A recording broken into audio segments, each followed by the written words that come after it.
You're watching Oilers Nation Everyday with Tyler Yaremchuk. Your one-stop shop for all things Oilers. Hockey tonight, not the preseason, the lead.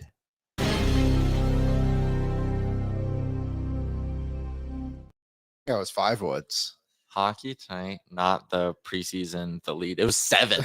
I said 4, so my bad, everybody. Welcome in. A new week of shows starts now. It's Oilers Nation Everyday, live from the Sports Closet studio. And this week, there will be Edmonton Oilers hockey played. That matters for 2 points in the standings. That won't feature a bunch of American Hockey League plugs. Woo! It's very, very exciting. We finally made it through a long offseason, through a long preseason, but there is hockey. We are back. NHL hockey resumes tonight with a nice 3-game slate. Connor Bedard making his debut. We are going to break down, well, all of that. We're also going to be joined by former NHL goaltender Carter Hutton on the show in about 18 minutes time. So we'll get his take on Skinner v. Campbell, the goalies in the Pacific Division, and a lot of places do hot takes, Liam. Yep. A lot of places do bold predictions. We're going to do something greater. We're going to do our big, bold, hot, and sexy predictions for the year. Damn right, baby. Put my costume on. I think we should save the reveal Sure. for tomorrow. Okay. But yeah, Carter Hutton's going to stop by. We're going to each, Hutton, myself, and you, we're each giving 3 big, bold, hot, and sexy predictions for the year that are going to have us looking like geniuses by the end of the season. The hot, bold, sexy takes are always difficult. Yeah, to big, come up bold, with. hot, and sexy. Sorry, I'm still working on the name. Because you always think, is this bold enough? You never want to go too bold, but you need to find somewhere in between where it's like, it's bold enough and it could actually be real. Mm-hmm. I think I found it with my 3. I'm sorry, before we go any further, I have a big light goal today, so I got to get it out. Okay, right let's go. Get it. 109. 109. We're at 20 already. Hammer the like button if you're watching on YouTube. YouTube, the home of the Century Mile Racetrack and Casino. YouTube chat. Century Mile Racetrack and Casino races every Friday and Saturday throughout the year. They have one all the way up to New Year's Eve, which seems like a great way to spend New Year's Eve. Our boy QF Bro is in the chat. Love that we're starting off prime time playing at 10 o'clock Eastern. I'm sorry if it's too early to complain about the schedule. It probably is, but all that means is there's more time before the game for everyone who's coming down to our season launch party at Greta to have a couple of cocktails. Hello. Think of how many $2 hot dogs you can eat before the game when the puck won't drop till like 8:20. And be entertained by an hour-long pregame show. Yep. Boom, look at that. There's also nachos, which I'll be making. I feel like we are a fire hose of information right now. But pre-gaming with Boardsy and myself, I'm around for every show. It does start on Wednesday, our first pre-game show here at Oilers Nation that is going to take you 1 hour right up until puck drop. And then Oilers Nation After Dark returns tomorrow evening. We're back. All of that happening live from Greta. Very exciting. Sergeant Battle. Today feels like when you were a kid and you saw all the neighbors having a water balloon fight and your mom wouldn't let you go and join. Start of the season's great, but tomorrow is where it's really at. I get that a little bit, but also there are some very good hockey games on today, namely Connor Bedard making his debut. Yeah, what are you thinking tonight? So does one of them really start at 3:30? Sure does. Why? What? 3:30 p.m. the Nashville Predators and Nashville, Tampa Bay Lightning kickoff. That just seems so strange when you could have just put it in Nashville and started at 5:30, no? Like, I see what they're trying to do is they're trying to get 3 games in. Yeah, I like it. In the night. I say good on them. I mean, I get it. It just seems really strange to start your season. Has there ever been a game at 3:30 on a weekday that wasn't a holiday? Not in North America. Like, when they're weird. playing like Sweden or whatever, like, sure, like I dig what it. it is. I'm a fan. No, I'm not.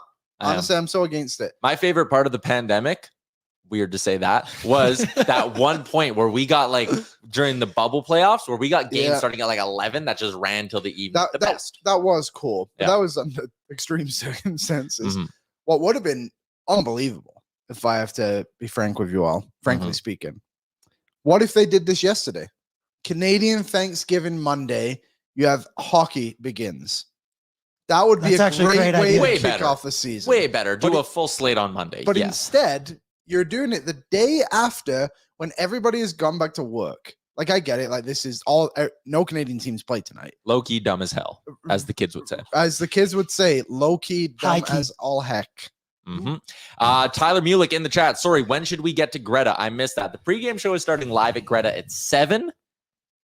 I'm thinking there's going to be a way for, I really want there to be a way for us to like get on the speakers in Greta and have it like go out to everybody. That would be sick. That'd be really, really cool. But the big party, it just starts kind of whenever you want to pull up. Puck drops at 8. There's going to be a chance to win one of our 15 sets of tickets to the big outdoor event happening at the end of the month. It's going to be really, really good.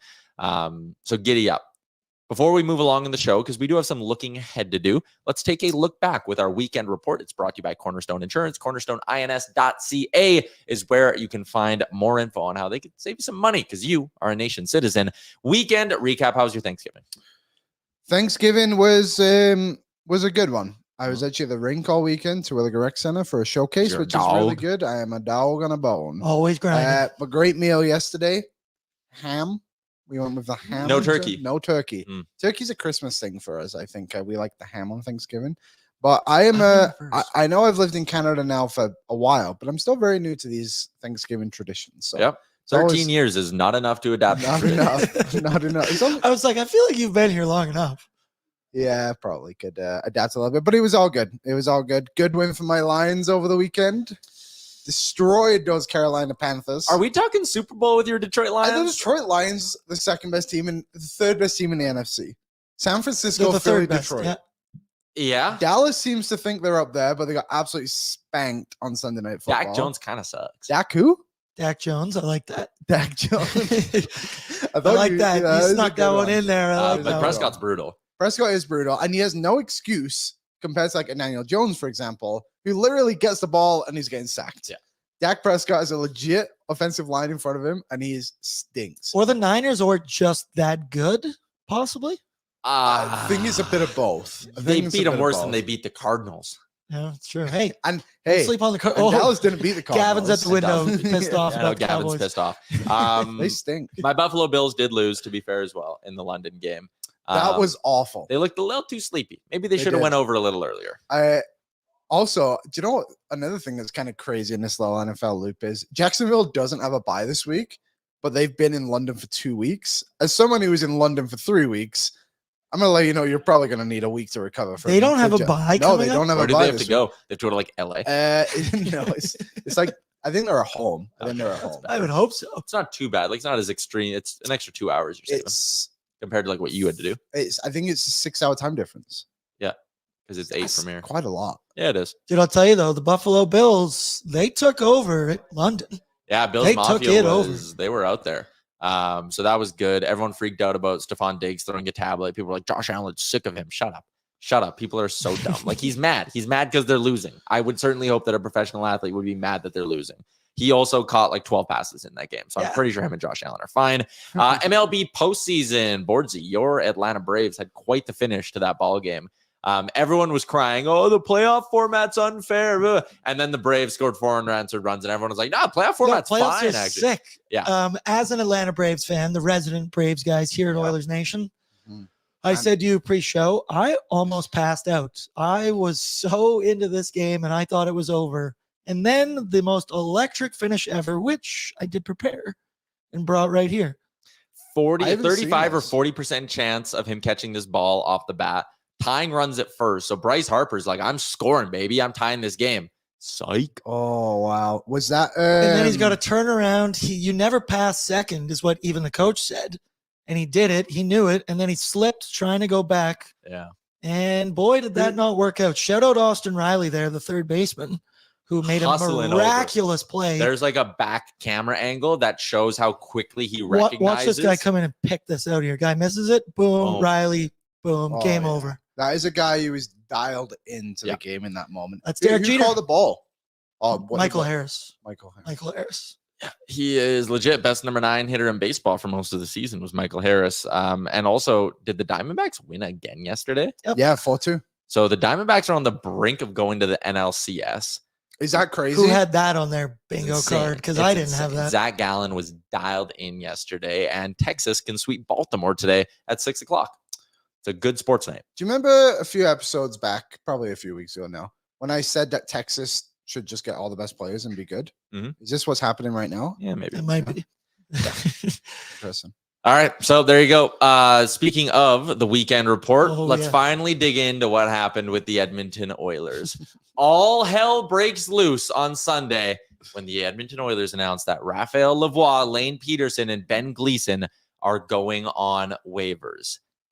It was a meltdown on Twitter that only the diehard Oiler fans are capable of. I get it to an extent. You didn't want to see them lose Raphael Lavoie. At the same time, one, do you not think Ken Holland did his due diligence? Yes. I kind of think he would have. I don't think this was like, let's lose him. Who cares? Okay, that's part one. Part two, I think Ken Holland deserves a little bit of credit in this situation. He has built this team since he took over into both analytically, traditionally, whoever you talk to in the sport, whatever their views are, however they look at the game, the Oilers are a legitimate cup contender. Legit. Cup favorite. Yes. Favorite, not a contender, a favorite this year. And people are losing their mind saying, Oilers gonna oil, or whatever the hell they talk about, because they waived Raphael Lavoie, a guy who's never played a game in the NHL. This is a very, very classic example, I think. And I'm guilty of it too. I really, really am guilty of this. And it's something I'm trying to be more cognizant of as we kind of break down the team in the league. We hold our guys to a higher value.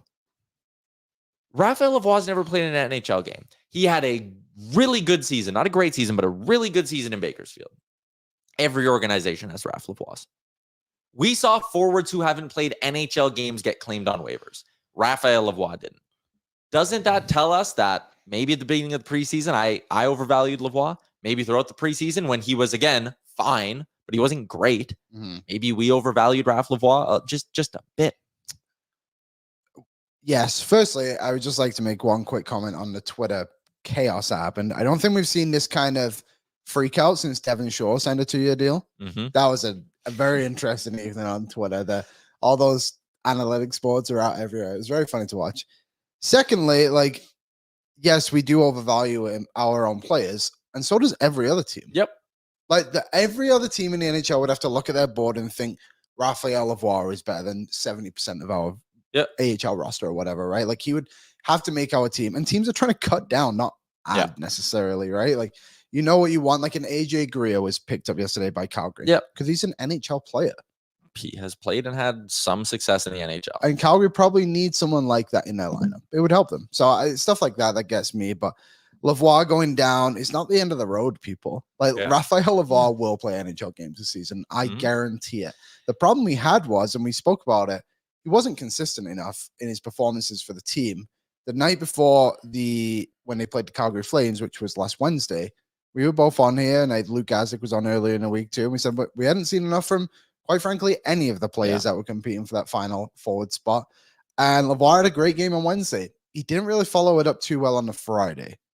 It was kind of yeah. So Lavoie needs to go down, get his legs under him, get some confidence going again. I guarantee he'll play in the NHL this season.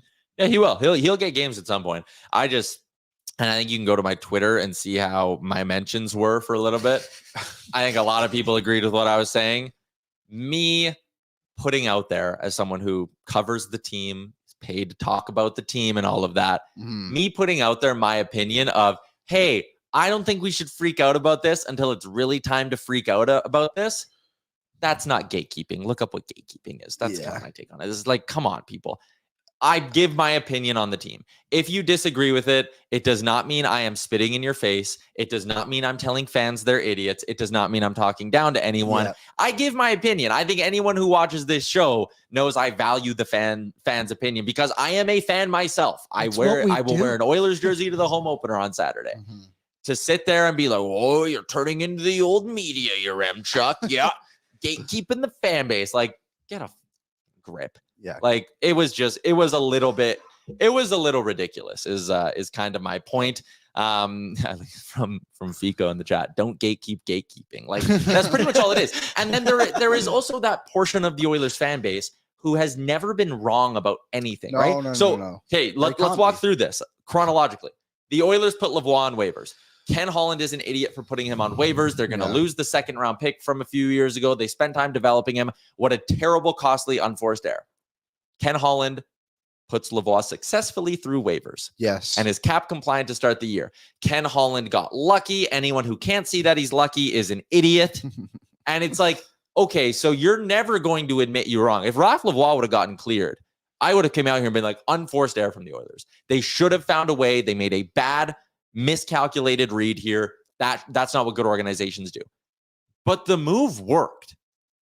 So what are we doing sitting here going, well, Ken Holland doesn't get credit for that. Ken Holland doesn't get credit for that. He mismanaged the cap and he's lucky. He's only lucky. That's the whole point. Like, what are we doing?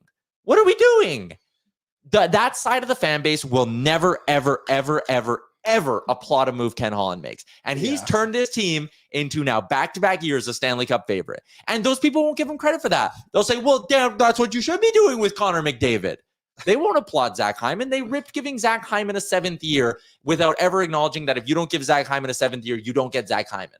They ripped committing 8 years to Ryan Nugent-Hopkins without ever acknowledging that you got a guy for $5.1 million long-term, and also without recognizing the value of a player willing to commit to your city. There's a portion of the fan base that is always mad. Always mad. And I get it. They're diehards. They have every right to always be mad if that's the way they choose to act, to do it. But it's just annoying when you sit there and take the brunt of it, get caught. Like, if you say anything positive about Ken Holland and you're in the member of the Oilers media, your mentions are filled with like bootlicker. And it's like, holy shit, it's just hockey, first off. Second off, you can applaud moves when they work. Yeah, I'm with you. I'm pro Ken Holland here. I think he's been very positive for this franchise. Let's not forget where we were like 6 years ago. One last thing on Lavoie before we move along here. Your bottom 6 players need to be able to fill a role outside of playing 5-on-5. Raphael Lavoie cannot penalty kill, and he's not going to touch the power play this season unless they're like 20-0. And Jay Woodcroft will not trust him in the final minutes of games. And also, then to put that aside, look at the rest of the bottom 6. Derek Ryan can penalty kill. Yaremchuk will penalty kill.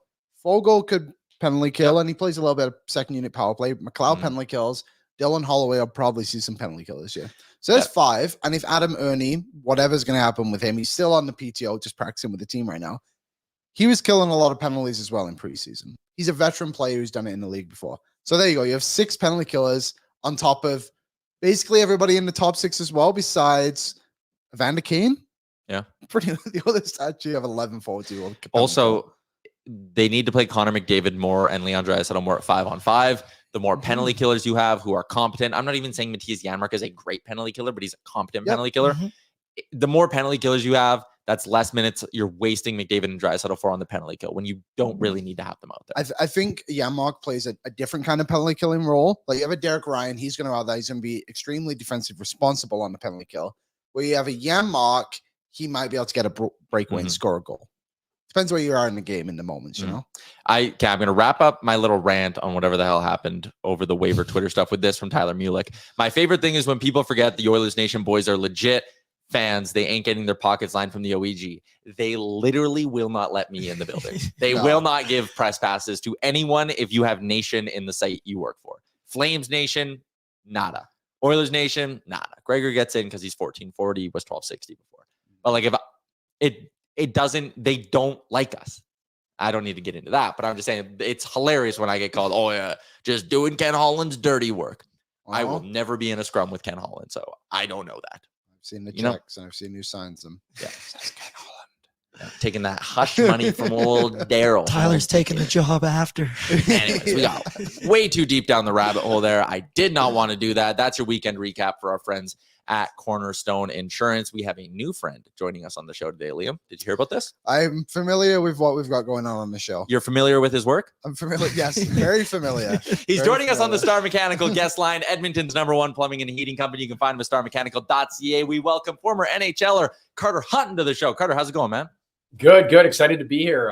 Pumped to talk and get a little insight here. Listen to you guys just a little bit rant there. I was getting a little heated. I love it.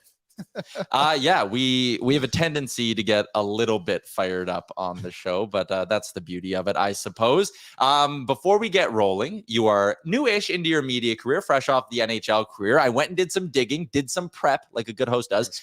5 career appearances for you against the Edmonton Oilers. Do you have a good memory of any of those games, a moment that stands out?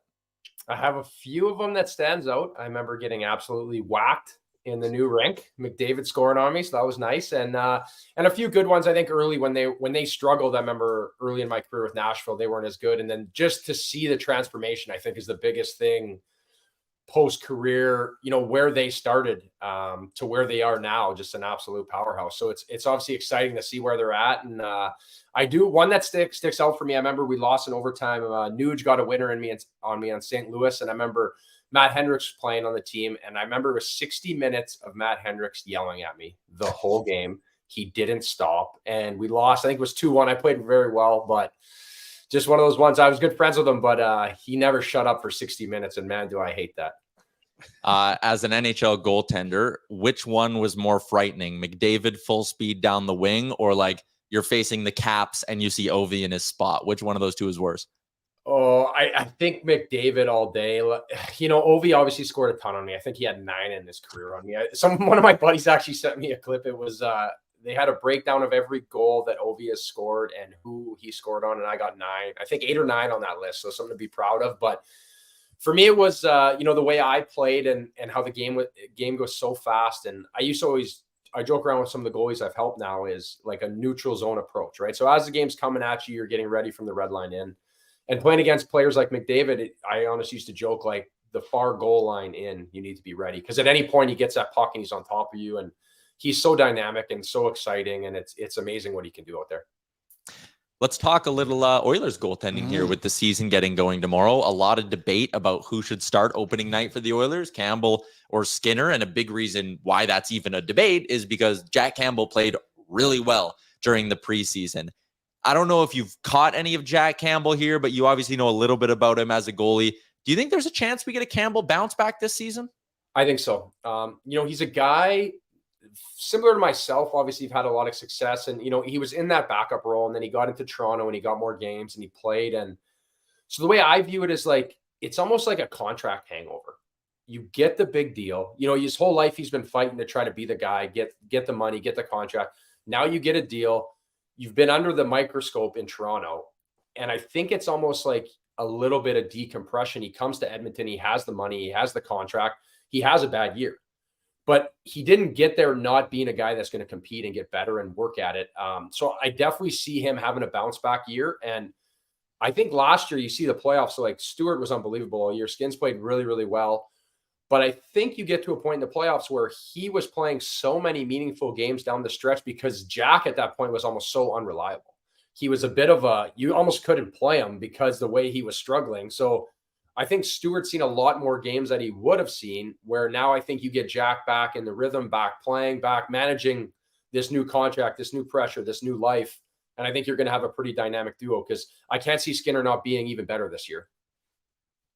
Did you want to talk about duos around the league? Oh yeah, I didn't realize you pointed at me. I'm sorry. Yeah, I was kind of giving you. I was giving you the signals. Let's go. Every Monday we have this mailbag questions from our fans, and we got one, and it was, who is the best goaltending tandem in the Western Conference?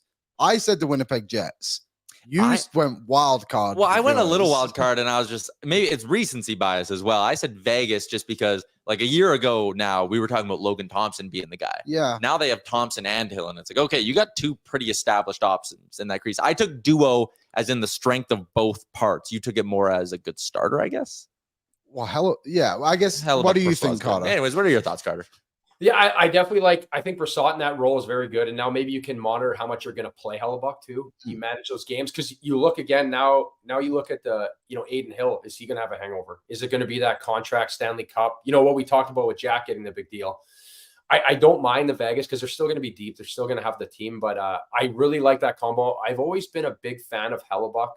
I think selfishly because the way I played, I always had to exert so much effort into my game. I'd play a game and I'd lose 7-8 pounds. So when I got on in my career and I started playing 55 games in Buffalo and wherever games I put more, 3-4 games a week, I was like, it was very hard for me to sustain.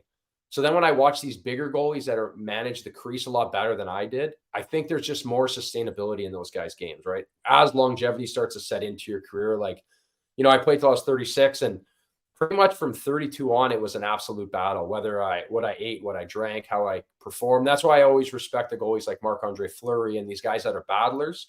So when I look to a guy like Jack coming into Edmonton, and I think you're going to have a good duo this year, but I think having Stuart as that 1A, 1B is going to help him manage the way he plays, because he's similar to me. He has to put a lot of effort into the way he plays. He's not 6'4". He's not 230 pounds, filling a ton of net. So I think that's something that will, have an impact. But I definitely do like that Winnipeg combo, because Brassard is coming into his own as long as he can stay healthy, right? He's known for getting banged up a lot. Expanding this conversation, I guess, to the rest of the league, I'd love for you to give us a little sneaky Vezina pick. Anyone could come on here and be like, oh, Sorokin, Shesterkin, but give me a little deep cut here. Who do you like to win the Vezina? That's maybe off the radar. Honestly, I think at this point in his career, he's ready to take the step. And I don't know how sneaky it is, but I think Jake Ottinger's the guy.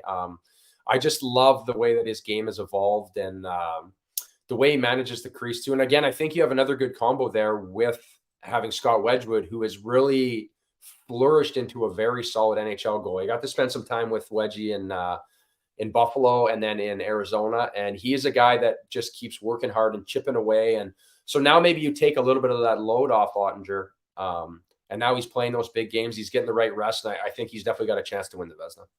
13-1, according to our friends at Betway. He ranks behind Hellebuck, Shesterkin, Sorokin, and UC Saros. Should we get into our predictions, or is there? No, there's one more goalie thing I want to talk about. Well, I'll plan. Looking at the LA Kings in the division, I think you could honestly kind of go through every team in the Pacific. Like Vegas, I think, should feel confident. Edmonton should feel confident between the pipes. Calgary has options there, even if Markstrom falters. Vancouver's got Demko. If he's healthy, he's good. I look at the gamble LA's taking. Cam Talbot is an older goalie now. Phoenix Copley hasn't played 100 games. I hear people talking about the Kings as Stanley Cup contenders, and I don't know if their goaltending can get them that far. Am I wrong to think that way? Do you like that Kings duo more than I do, maybe?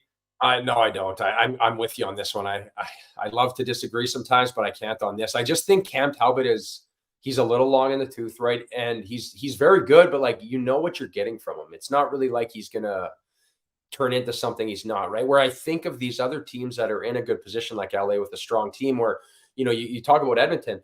I think like the sky's the limit for Stuart Skinner this year, right? Like, I feel like he's still growing. He's still getting better, where like with Cam, it's more sustainability. Like, where is he at? Is he even going to sustain the way he has performed over the last few years? And Phoenix Copley at best is a solid backup. He's done very well to improve and stay in the league, but with that lineup and that roster, I don't feel confident headed into the season, especially when you start talking about a playoff push. What goalie starting you fear in that net? I don't think there's either, especially with the lineup the Oilers have facing them. Yeah, like at least last year, they went and got Korpisalo at the deadline, and now maybe they go get another deadline ad. But with Korpisalo, it was like, okay, we've seen enough points in his career where he is lights out for 2 weeks that like heading into a playoff series, you're a little bit like, oh shit, this guy could very easily shut us down. Yeah. I just don't have that same fear with the LA Kings. Maybe a bold prediction. I think they might be a wild card team this year. I think they might get jumped by someone in the division outside of Edmonton, Vegas. Maybe one of Calgary or Vancouver jumps them.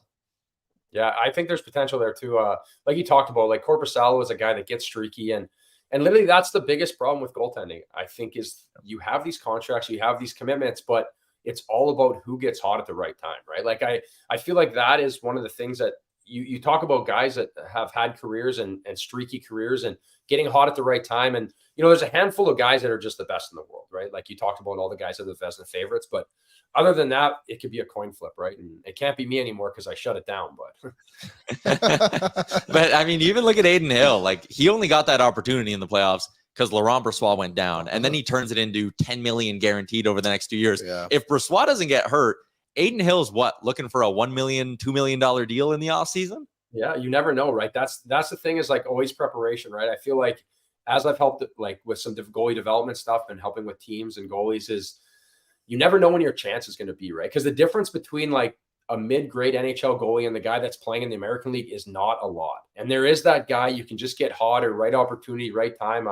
Even looking back on my career now, being a career NHL guy, at some points didn't even know if I'd make the American League, right? So it's just such a fine line. Other than the guys that are like the the pure stars, right? But those are so rare, like the Carey Prices and Marc-Andre Fleury. For majority of us goalies, it's right place, right time, play well, and jump on the opportunity.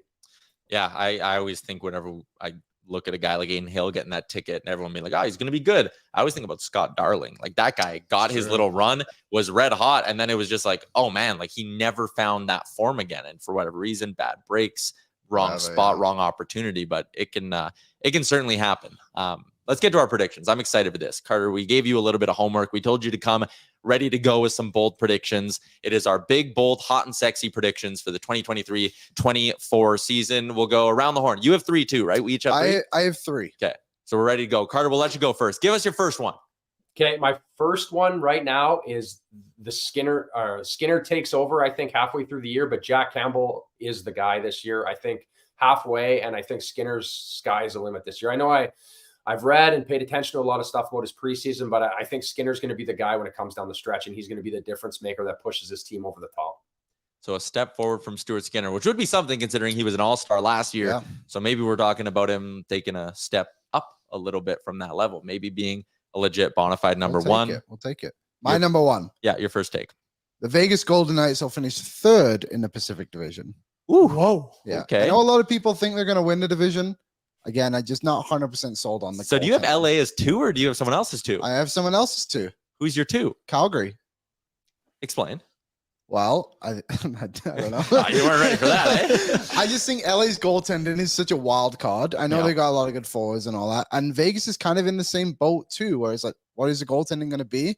I think Calgary, even if Markstrom isn't as great as he can be, Vladar is pretty good. I'm kind of going off the vibes here on Calgary, honestly. Like that, I'm riding the wave. With the Flames, like they only missed the playoffs by 2 points last year. I feel like the feel around them was that they just had this terrible, disastrous season, but things went very, very bad, and they still almost made the playoffs. Yeah. The vibe improvement of having Ryan Huska there over Sutter. The goaltending could be better next year. They got some young energy in the lineup. Huberdeau is going to be probably better. Huberdeau had like 55 points last year. He should get more than 55 points this year. Where do you come out on the Flames, Carter? No, I like the Flames, especially with that coaching change, right? The culture's changed in hockey. Nobody wants to be like beat down and whipped like Suter does it, especially these younger guys, right? I feel like when I came in my older age, it was like more tough love, right? It's changed a lot. I like Markstrom bouncing back. I think they're going to be good. I don't know if they're going to be better than Vegas, but I agree with you with the goaltending issues, right? There's that Stanley Cup hangover, and they got a lot of money committed, and who knows if Logan Thompson can be as good as he was before too, because he's a guy from like a sight test from another NHL goalie. He doesn't give me that big appearance, like intimidating in the net, right? There's guys that still get it done at smaller sizes, and he's definitely not one of them. All right, number 2, Carter, what's your second big, bold prediction? I want to say I think Bouchard is going to go over 80 points this year. I think he's going to be a point per game guy. I just think he has just improved so much, and he is just, even when I watched him, just the way he can play when his first few years in the league, and he's a guy with that lineup, and I honestly think he's going to take a big step forward, putting up a lot of points, and for me, their back end's going to be a difference maker, especially with Ekholm all year, and I think that's just going to really protect him a lot. Yeah, I'm with you on Bouchard. Like last week, we were talking on the show, where do you set the outer marker? And I think we were both in the high 70s. But when you look at some defensemen last year and the just sheer volume of points they put up, like Quinn Hughes got 76 last year. Damn good young defenseman. I'm not saying Evan Bouchard's his level, but the thing with Bouchard is that he's always going to have those power play minutes now. No more Tyson Barrie there to block him on that top unit. The leader in power play points last year in the NHL for D-men was Quinn Hughes and Miro Heiskanen at 34. I think Bouchard might hit 40 power play points alone this year. I agree. Playing with those guys, he's so steady back there. He slings the puck so well. He's a good puck mover, moves his feet. And then obviously with the other threats they have, right? Like he's getting pucks into those playmakers' hands. Pucks are going to end up in the net. And I think it's going to be amazing what he can do this year. Yeah. Liam, your number 2? My number 2, I got a feeling this one's going to back and bite me in the ass, if I have to be honest. But it's big, bold, hot, sexy predictions. Mm-hmm. Connor Bedard will not win the Rookie of the Year. That is my prediction. I know it's a little crazy, but not many first overall picks win it. And also, I think this rookie class is very, very good. Like Luke Hughes is legit. Adam Fantilli's legit. Logan Cooley's very good. Devin Levi, goalie. Devin Levi, it's going to be difficult for him to win it. Buffalo, I think, would have to make the playoffs for him to win it. But everyone just seems to think Bedard's going to run away with it, and I'm not fully convinced. He's going to be unbelievable. Don't get me wrong, but I don't know if I've got him locked in yet. The reason why, like on the surface, I think a lot of books are giving Bedard even money, like plus 100. It's basically Bedard versus the field for the Calder. The reason I'm not putting any of my own money on it is because at that point you're betting on health. And I think having a rookie like that who's going to be so involved in every play, but also so targeted by the other team, I think he might honestly have a tough time playing 82 games this year. I agree. It's like he seems so prepared every time he talks, and like he's so focused on the game, but like, is that going to have a negative effect too? Like, he's not playing junior hockey anymore. This is the NHL. And one thing I learned over my career, and granted, I never had the pressure that this guy's going to deal with. I had pressures, but in a different sort, is how does he compartmentalize that of an 82 game season? Like the pressure of managing that, and every rink he goes into is going to be sold out because they're coming to watch him perform. And when he does struggle, when he does play bad, or if he does get nicked up, just the wear and tear. And I get it. It's hard to deny them as a favorite, though. He is so, like, some of the stuff he does out there is insane. And he has some supporting cast around him, right, that can play offensively and get in. Not that the Hawks are going to be very good, but, you know, Taylor Hall has a lot of experience and he's going to help him out. But the sustainability for me is a big factor. And it is a lot of wear and tear compared to, a junior schedule. I think there's another thing, too, is you look at a guy like, I'm just going to throw Luke Hughes, for example. He's on a legit team. They're probably going to want him to be healthy because they're going to be competing all season. Where Bedard, if he just gets a little bit of injured, right, they're going to be okay. Well, just sit out for a couple of weeks. Yeah, Chicago has no motivation to. Yeah, likely have little motivation to be good. Yeah. All right. I realized I didn't give my first or second one. No, you did not. No, just totally skipped the result. We want us to throw ourselves out there, but okay. My first one is we get 4 Canadian teams in the playoffs this year. Last year we only had 3. I'm going to say it goes up to 4. Is that bold enough? I don't know if it is. Sure. Edmonton, Toronto. That's warm. Edmonton, Toronto. I think Winnipeg gets back in and Calgary gets in. Okay. I could almost say 5, but I'm sticking with 4. Okay. I just don't think Ottawa is quite there yet, but 4 Canadian teams make the playoffs. Agree or disagree, Carter? I agree. This is kind of leading into my last hot take you stole right from me. I was saying I'm going to go even more on a limit. I think we have a Canadian team in the final. And I think it's due. Just it sets up well for Edmonton or Toronto. I like Edmonton in the final this year, just with the fact of the goaltending. I think that this year they're going to be ready. Honestly, I blame last year on a big contract for a guy who's never had a big contract and the hangover I talked about. But I think whoever's your guy, I like Skinner down the stretch, but I think Jack's going to help protect him this year, and it's going to be a much better result because he's going to have legs underneath him, and the wear and tear of the season, he's ready to rock, in my opinion. Wise Kyle is in and says he has 6 Canadian teams in the playoffs, everyone but Montreal. I mean, can you buy shares in Sportsnet? If 6 Canadian teams are getting in, share prices are going through the roof for Sportsnet. My second one that I had was the Coyotes are in a playoff spot at the deadline. I don't know if they'll be good enough to get in, but I like Karel Vejmelka. I like that they went out and got 2 legitimate NHL blue liners, which they didn't have last year. I think that division could very easily be garbage. Yes. And I kind of don't hate their forward group now that they have Logan Cooley, and he could be like a 60-point guy in that top 6. Like Clayton Keller finally has help. I think the Yotes might be a nice little sleeper this season. Yeah, I don't mind that. And again, I didn't come on to talk nothing but goaltending a bit, right? Like Veggie is so good. I played with him my last year and he was ready, right? He's one of those guys, you see the maturity, you see him ready to make the jump, and he's been so good. And I like what Bill Armstrong's done down there. It's been a slow growth, obviously, I think frustrating for a lot of fan base, but they're ready. And that Logan Cooley, if there's a guy that possibly wins the Calder, he's definitely putting up an argument so far. He's making it look way too easy out there. Yeah. What's your third? My final one, my boldest of them all. Biggest, boldest, sexiest, and hottest of them all. Yeah. The Pittsburgh Penguins win the Metro Division. Win the division. Win the division. I got that feeling about them. Again, these are big, bold, and sexy, and I don't have a lot of reasoning behind it, but I got that feeling that it is going to drag his team as far as he can take him. Tristan Jarry's health is going to be a big part of this. I just think Erik Karlsson's a really good addition for them too. I get New Jersey's legit, and Carolina made very good upgrades this season, but I could see New Jersey dropping just a little bit and Carolina and Pittsburgh being the two competing. Here's where I'll maybe agree with you a little bit. like the Eastern Conference had 4 teams get to 110 points last year. The Western Conference only had 1. I think the Eastern Conference is going to be a lot tighter across the board. Like last year and for 2 years now, it's been like January and it's been like, okay, 7 of the 8 playoff teams are locked in. Like, what are we really doing here down the stretch?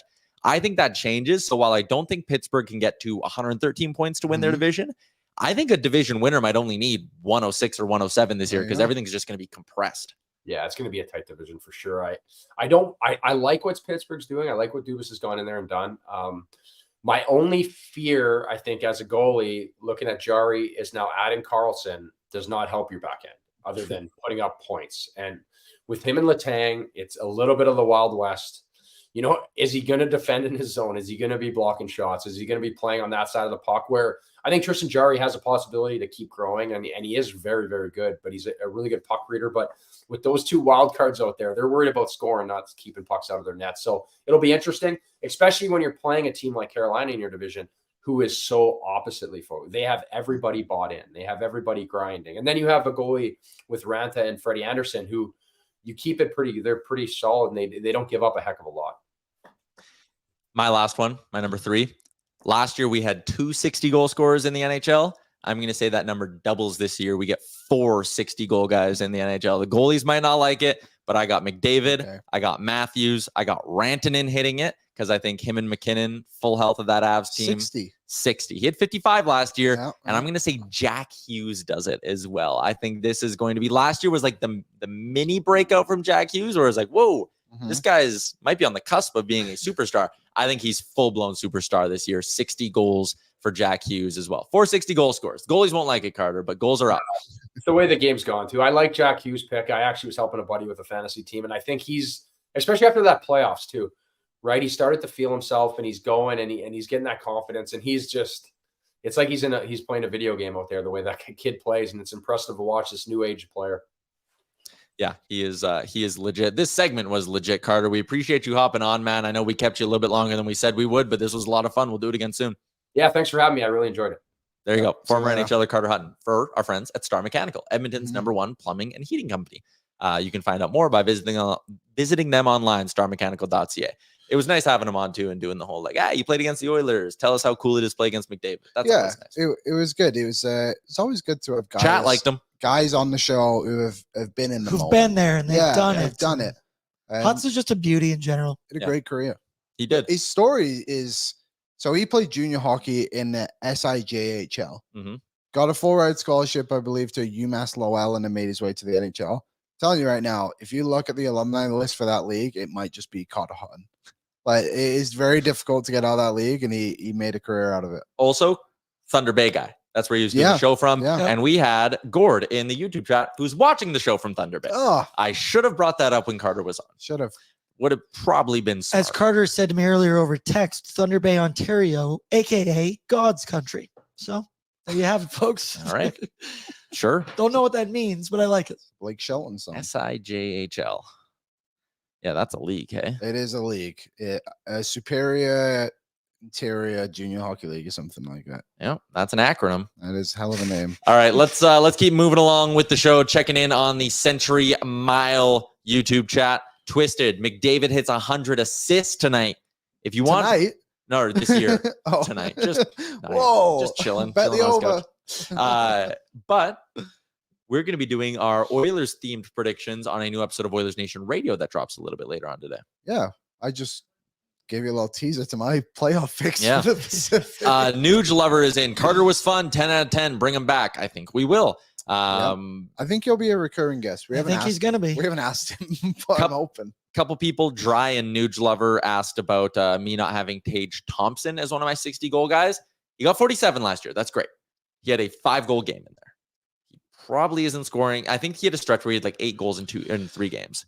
Yeah. That stretch upped his numbers pretty significantly. I think he's a 40-goal guy. I don't think Tage Thompson's a 50-goal guy this year.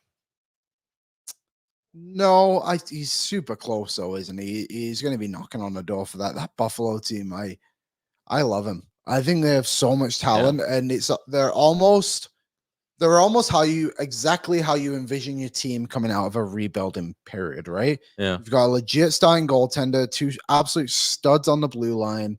and some great forwards and like Dylan Cousins, Tage Thompson, Peyton Krebs. I don't mind him too. Drop the gloves for Sidney Crosby. His dad tweeted out is because Play the clip. Peyton Krebs is from Okotoks. And his dad tweeted out, he's like, first career fight against a player he idolized growing up and watching every Saturday night. It's like, it must be such a crazy moment. What's going through his head right it's like, now? Oh no. Holy The shit. visual of them on the bench afterwards, both smiling. It's fantastic. It is funny. Like, I couldn't imagine being one of those players and just like, like growing up and then you're watching like Sidney Crosby play his entire career and then next thing you know, he's punching lights into your face. Like, it'd be an absolute In the preseason. I know, Yeah. like crazy. But Sid the Kid, I think that's why he's Canada's boy. You gotta love him. Did you see the video actually of Crosby going to season ticket holder's house? Yep. I think a lot of the Penguins did it, but I think it's such a cool thing when teams do that and like pay it forward to their fan base. I was actually listening to Spittin' Chicklets this morning, and they were talking about the Pittsburgh angle of that their team in the bottom six doesn't really have many, tough guys, some sandpaper that's going to step up and, defend your honor and do some stuff out there. And that maybe the guy to do that this year will be a Sidney Crosby. Yeah, Hopefully not too much, but the Pittsburgh going to be a very intriguing team. That's why I made in my boldest prediction of being first in the division. Sexiest You seem to like him. They're going to be much better, I think, than people are expecting. I don't think Kyle Dubas has been brought in there to sit on his hands, and evidently that has not happened, going out getting Erik Karlsson. I think they're going to be active throughout the season of trying to make sure Sidney Crosby, Malkin, and Letang have the best opportunity possible to go win a Stanley Cup. And you know what? Like, I don't think Kyle Dubas is the best GM in the league by any means, but he did a hell of a job in Toronto to try and do everything he could to give him a Stanley Cup contender. And I think he's going to do exactly the same in Pittsburgh. Don't trust him to negotiate a contract, but he's made some good saves or good trades. Yeah, that's fine. Tampa Bay this morning putting on waivers Alexander Bear-Boulet. Boulet? Who? I don't know. I don't really know how to say his name, but he had 84 points in the AHL last year. Can I see his name? Yep. Alex Bear-Boulet. Oh, It's very French. that is My girlfriend will kill me for how poorly I butchered that. But another piece of news, this coming down the pipe from Elliot Friedman. Connor Garland has switched agents. Oh, And They've Friedman gone there? says there is word Connor Garland has received permission from the Vancouver Canucks to seek a trade. permission from? Wouldn't the Canucks have to do that? I think it's one of those situations where the Canucks are saying, hey, if you can find someone who's willing to take you, like if you're the agent, go shop them. Go convince Interesting. another team. Go talk to a GM. If they'll take you, they can have you kind of deal. Yeah. How How about? Sorry, you can 3 more years, this year and 2 more at $4.9 million for Connor Garland? I like Connor Garland a lot. I don't $4.9 million. I don't like him for that much, especially now that we have Connor Brown. Yeah. Last season, I think we even discussed him as a possibility for the others towards the deadline, or maybe going into the offseason, one of the two. Mm-hmm. I like him. I actually think it would be smart of Vancouver to maybe try and move off him a little bit and see what else you can coop for him.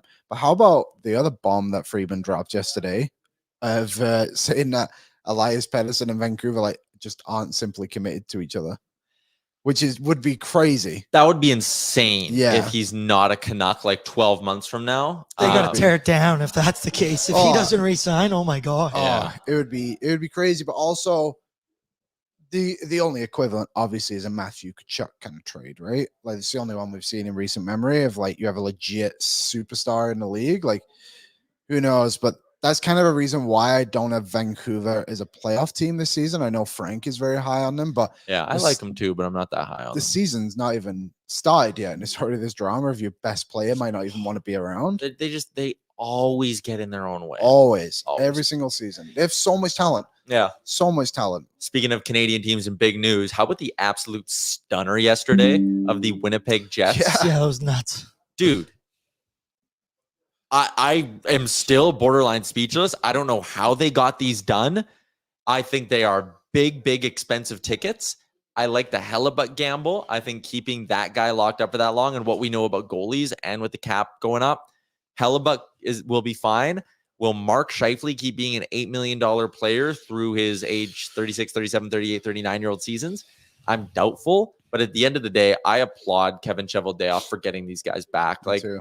You're keeping the window open now. and Ehlers is healthy this year, and you have Kyle Connor, and you have young pieces like a Cole Perfetti coming up through the system, you may have just entirely avoided a rebuild by bringing these two back. Because if you lost them for nothing this summer, rebuild city. Instead, you still have your Vezina caliber goalie. He keeps you in the fight. You kind of have a bit of a green light now to keep going out and adding, because it would have made no sense to add to this team during the season leading up to the deadline if they were close.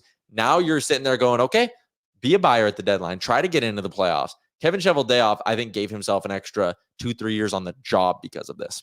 Yeah, I think Cheveldayoff did a good job. It's kind of amazing how long he's been there the entire time, hasn't he? Like, he's done a pretty good job. And it just shows where the NHL is at, in the same breath of like, stars don't actually want to move as much as we all think they will. If the Winnipeg Jets can re-sign Connor Hellebuck and Mark Scheifele, and the Edmonton Oilers are going to have no problem bringing back Leon Draisaitl and Connor McDavid. Correct. Not even for the city that we live in, but quite frankly, that Edmonton are a Stanley Cup contender and Winnipeg are barely sniffing the playoffs. I am with you 100%, Liam. So that was the big stunner yesterday. Episode of the DFO Rundown that dropped yesterday breaks it all down. Frank and I today on DFO Live broke it all down. Also, I think we have the link in the description of today's episode. Frank Saravalli's 32 bold predictions dropped. This is always one of my favorite articles of the year because it gives you a bit of an insight into kind of what Frank's thinking as we dig into the year. One of the game's best insiders. He will also be joining us tomorrow on the show, I believe.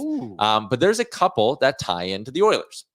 I'll rattle them off to you, and then you can go read about them on dailyfaceoff.com. The Kraken missed the playoffs. I dig that.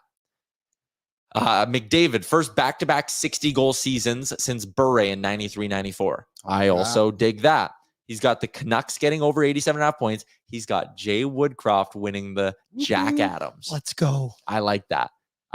He also has a trade deadline candidate. He thinks it's going to be number one on his trade targets board in February. I already know. Sam Reinhart. Like he is the Panthers missing the playoffs. If they do, you can plant me firmly in the camp. Sam Reinhart, 50% retained. Brandon Montour, 50% retained. A whole bunch of draft picks and prospects. And some first-round picks and CC and Fogel to make the money work. But yeah, whatever. You want to talk about a little one-stop shop? Upgrade 2 parts of your lineup. Go get yourself 2 pending UFAs out of Florida and Montour and Reinhart. Yeah. It's very unrealistic. Not going to happen. But the dream of it. The dream of adding those 2 guys, making your blue line faster and better at moving the puck, adding a dude who's a playoff performer, who gives you some jam, who knows how to score goals and is a right winger. Yes, sign me up for that. Yeah, I am. I would be all over Sam Reinhart if I was any team in the NHL looking to win the Stanley Cup, to be honest. I was not thinking that way at all, and now you said that, and oh no. It's going to take a lot. Florida's going to be so interesting, aren't they? Like, I feel like they're going to have to come to a bit of a realization if it comes to this. Like, they're not in a playoff spot come towards a trade deadline because they're in the back of their minds going to be like, oh, well, we only got in by 1 point last year and went to the finals. That's the mindset they're going to have, I think. But we'll see. Frank knows more than I do. Florida missing the playoffs was one of my big, bold, hot, sexy predictions. Yeah, here you go. Pop yourself on the camera. Oh, yeah, here. Give me a moment. Yes. Hello, everybody. Yeah, so I got a couple of them, and I think for my first one, we're gonna get crazier as we go along here. Okay. But my first one is that the Ottawa Senators and Buffalo Sabres make the playoffs, and that the Panthers and the Islanders, the teams that miss out. I think the Islanders are just too dependent on one human being who's in between the pipes, and Florida has too many injuries. Stanley Cup final hangover. I see that all coming down. The Senators are young. I was looking at the Senators top 6 last night. I know they don't have Josh Norris right now. Don't really know what the situation is with him. He skated today. Oh, we're back. Yeah, we're back, baby. Let's go. So then you have Pittsburgh missing as well. Yeah. Unbelievable. Okay. I'm too old. It's like the one last dance for the Chicago Bulls without the championship. Okay. My second big, bold, hot, sexy prediction is going to be that this one's bold, is that Quinn Hughes scores 20 goals this season. We've been watching Canucks Conversation. I've been watching Canucks Convo way too much. What other show he produces. It's that Quinn Hughes is rocking PP1. He says that he's going to be shooting the puck way more this year. Rick Tocchet is in favor of that. Now, he's only ever, his career high is 8 goals. So this is big, bold, hot, and sexy. But we didn't ask for lukewarm predictions. No. Yeah, that's fair. We asked, okay? And then my final one, which is big, bold, and sexy, is that we will see at least one goalie goal this season. I believe that will happen again. We got saw one Ullmark last year, right? year we So you got think one. the streak survives? I think it goes on again.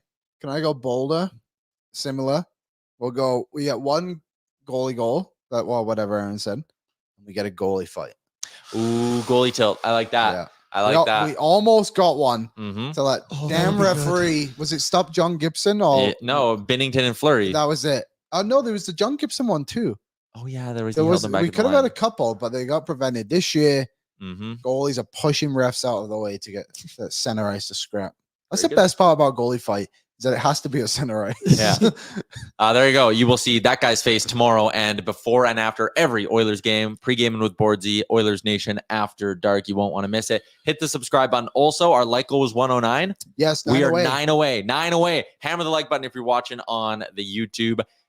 Liam, there's hockey on tonight. There is. Which one are you looking forward to the most? Bedard. has That's to the be only Bedard. answer. It's Bedard versus Sidney Crosby. I don't want to see It's gonna Vegas be raise up a crazy. banner. I'm gonna. No, I don't will not want be that watching at that all. game. I won't be watching Tampa Bay Nashville either because I'll be at work. I have some picks courtesy of our friends at Betway, Liam. Oh yeah, what do we got? So I got a couple of plays. I got 3 bets I like tonight. Okay. First up, the Tampa Bay Lightning, Nashville Predators to go over. I'm parlaying it over 5.5 there, parlayed with Pittsburgh and Chicago over 5.5. Those two together pay about plus 150 on Betway. I think Tampa should score some goals in their home opener. Yep. I think Jonas Johansson will give up a handful because he's low-key junk. I think the Blackhawks should get a couple of goals too. Pittsburgh going up against who's the goalie? And why am I blanking on his name? Anderson? No, in Chicago. Mrazek. Oh, sorry. I thought you were talking about. They're going to get a handful of goals there too. I like both those to go over 5.5. Then I'm also taking Nikita Kucherov's shot prop this evening. So there you go. There's my 3 plays for Betway. Anything you like on this slate? I was just kind of looking through here on the Pittsburgh matchup. Kind of like the Golden Knights at plus 150 on the puck line. Kind of. Are we going Connor Bedard goal? Or we gotta wait a little bit? It's plus 150 on Betway. I'm not right touching now. it I'm tonight. not touching that tonight. It is Game very 3, difficult. absolutely. Who's game 3 against? I don't know. I just feel like that's. He goes He needs to get his feet wet. Pitt tonight, Boston tomorrow, Montreal Saturday Oh. night, Bell Center. See, I was right. I will go Pittsburgh. What Money do they line? call it? Puck line. Oh, puck line. Even money. Okay. I think that'll be Connor Bedard plus 150 to find the back of the net tonight if you're interested. Yeah, I think I'm good too. Connor Bedard plus 900 first goal score. Ooh, There you go. Nah, he scored 1 goal in preseason, right? I No, don't know. 0. Didn't score in Like preseason. I'm not here to crap on Bedard. I think he's going to be unbelievable. I don't think he's going to sniff 100 points. I think you got to look at it from a different perspective of not how good Connor Bedard is, but how crap the Chicago Blackhawks are. Yeah.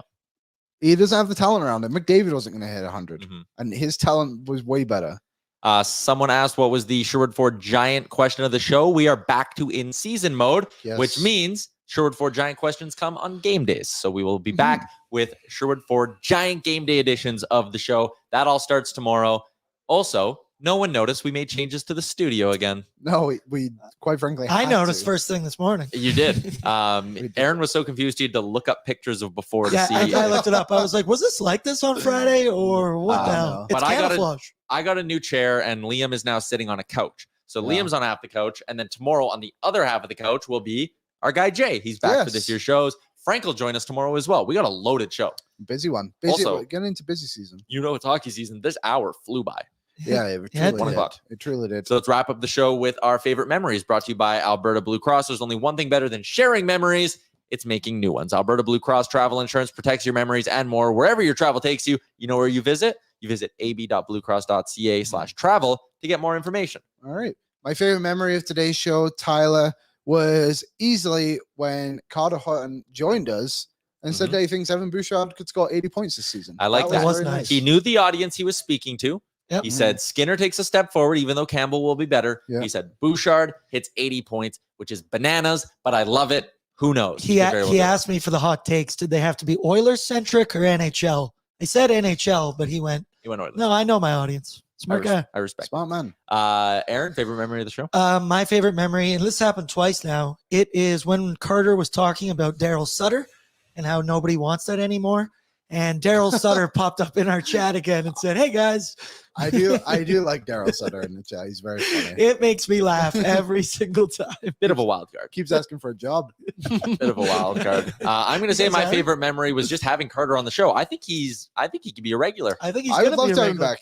Yeah, he's kind of played along with our antics a little bit, and Yeah, I think he gets the bit. Yeah, the face he pulled when I said the Pittsburgh Penguins are going to finish first was very funny. Yeah, both Tyler and his faces at the same time both went like, you Hey. sure about that? They were meant to be big, bold, and hot and sexy, so I think they were. Did that. There's our favorite memories brought to you by Alberta Blue Cross, ab.bluecross.ca/travel is where you want to go tomorrow.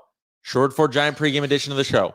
Pregame show, 7 o'clock live at Let's Greta. go. 8 o'clock puck drop. Oilers Canucks season kickoff party downtown Edmonton at Greta. Come play arcade games. Come have some beers. Come have some $2 hot dogs. Whatever. It's a Wednesday. Your boss will understand if you're a little hungover Thursday. If you come in and you're like, hey, I want a set of tickets to the big outdoor event at the end of the month, and I had a great time with the Oilers Nation guys, your boss will be like, oh yeah, shit, take a half day. Probably. That's how I think the situation would play out. Yeah, that's how I've worded it to my boss. We don't get a half day the next day, but no, we don't. We're back at it on Thursday with another fun edition of the show where we're going to be breaking down Oilers hockey. Insane. Nationgear.ca if you need to get tickets to the party if you haven't done so yet. Tickets are $29.97. You're going to get a swag bag. You're going to get into the party. You're going to get entered into the draw to potentially win entry into the big event at the end. And again, it's a donation. It all goes to our friends at Kids Sport as well. and $2 hot dogs. $2 hot dogs, Nation nachos, $12, $6 buds and Bud Light. Giddy up. Let's go. Yes, I'm going to have more than a couple of those. So yeah, giveaways, all that stuff. It'll be fun tomorrow night. Be a lovely evening. Are we good? Very We hit our excited. like goal. We hit the light goal. Thank you, everybody. We are so back. We're we boys. are so We're back. so back. Shout out to everyone who watched along today on the Oilers Nation YouTube. Hammer that like and subscribe button. Subscribe button as well because we're at 17K. We're trying to get to 18K by the end of the month. We're back tomorrow, noon Mountain Time. Frank, Jay, whole cast is back. Hockey season's back. It was a pleasure doing this show here on a Tuesday. Enjoy your night. We'll talk tomorrow. Farewell. Get some sleep. Thank you for watching Oilers Nation Every Day. Hit the subscribe button to never miss a show. And for more, visit OilersNation.com.